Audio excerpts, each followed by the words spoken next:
Assalamualaikum teman-teman. Perkenalkan saya Muspiroh mahasiswa PPJ Prajabatan BK gelombang 1 tahun 2023, UPS Tegal. Di sini saya akan mengulas asesmen di ruang kelas mata kuliah pemahaman tentang peserta didik dan pembelajarannya. Ayo mengenal gaya belajarku. Apakah teman-teman mengalami masalah berikut? Sering membaca buku tapi tidak ingat. Belajar tapi tambah bingung. Masih sulit memahami penjelasan guru. Ayo teman-teman, cari tahu, apakah gaya belajar yang kamu sukai? Tujuan mengenal gaya belajar. 1. Peserta didik mampu menentukan gaya belajar yang mereka sukai. 2. Peserta didik mampu memilih gaya belajar yang sesuai untuk dikembangkan.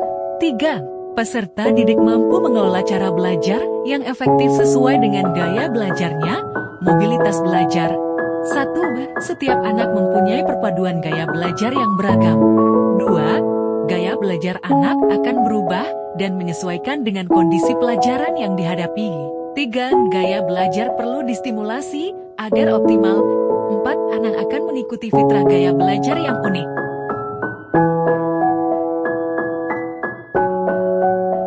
Ada 3 tipe gaya belajar. 1. Gaya belajar visual, menekankan pada indera penglihatan.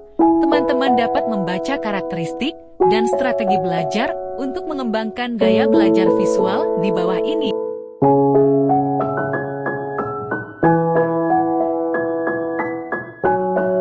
Gaya belajar auditori. Gaya belajar auditori yaitu preferensi seseorang untuk memahami informasi dengan cara mendengarkan untuk karakteristik dan strategi agar dapat mengembangkan gaya belajar secara optimal. Teman-teman dapat membaca di bawah ini. 3. Gaya belajar kinestetik yaitu preferensi seseorang untuk memahami informasi dengan cara melakukan aktivitas fisik maupun praktik langsung. Karakteristik dan strategi belajarnya dapat teman-teman lihat di bawah ini.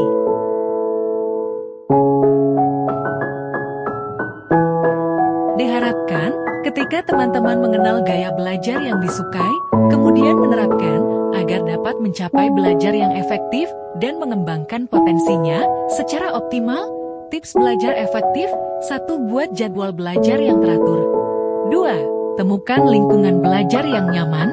3. Gunakan teknik pembelajaran yang sesuai. 4. Gunakan teknik pengulangan. 5. Istirahat yang cukup. Sekarang, kamu sudah bisa menilai apa tipe gaya belajarmu. Jadi manakah gaya belajar yang kamu sukai? Diskusikan dengan teman satu bangku, gaya belajar apa yang Anda sukai dan presentasikan di depan kelas. Guru Meika dapat melakukan evaluasi proses dengan cara observasi kegiatan dan evaluasi hasil terkait pemahaman peserta didik dengan memberikan pernyataan which you understanding, comfort, dan action yang menjadi fokus penilaian hasil layanan bimbingan dan konseling. Penilaian bersifat segera saat bimbingan berakhir.